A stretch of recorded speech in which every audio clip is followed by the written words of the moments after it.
lightning-stricken cactus and it starts to... Good morning mga Padyakeros!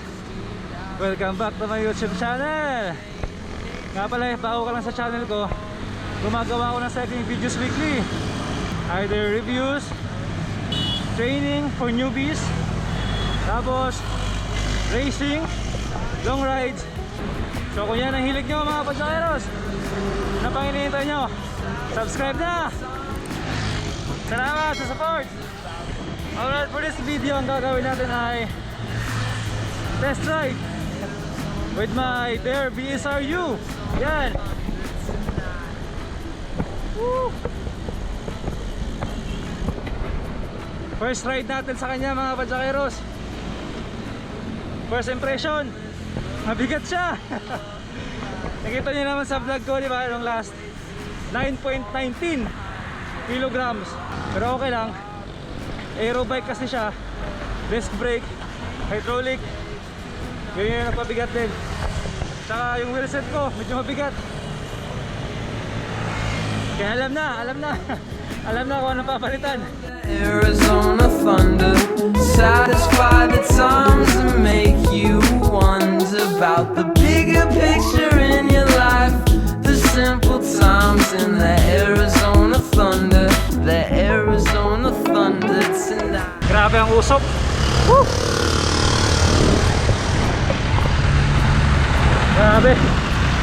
Grabe truck na yan ah.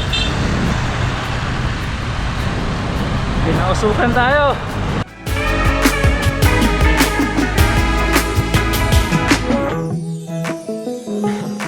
That was dim in the middle of that. We're almost there, guys. My favorite type of NC is latency. Haze.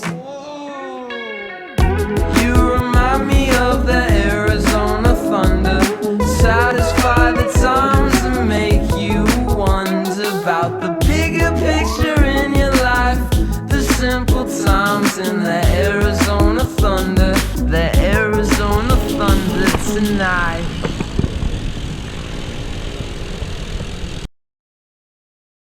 Ayun mga Padyakeros, so first impression natin for this bike, Bear BSRU, is yun nga, sabi ko kanina, mabigat siya.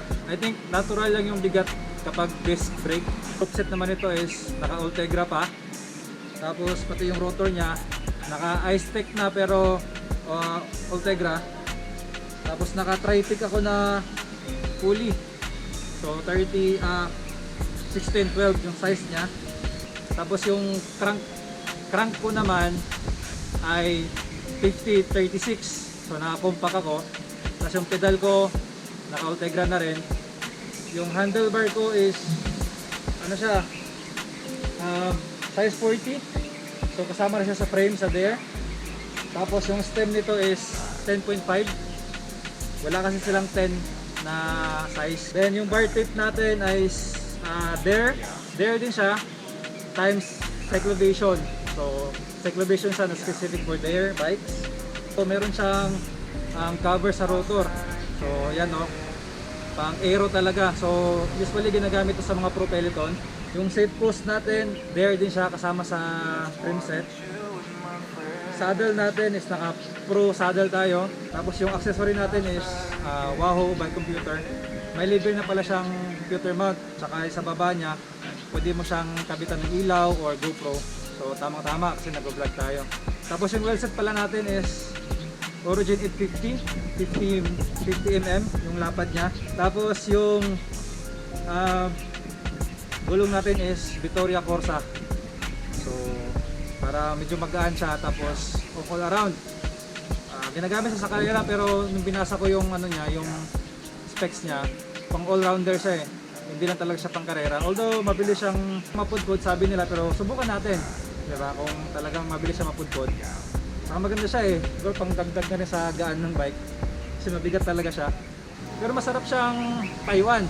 Kapag ano, compared sa Merida ko, mas stiffer to.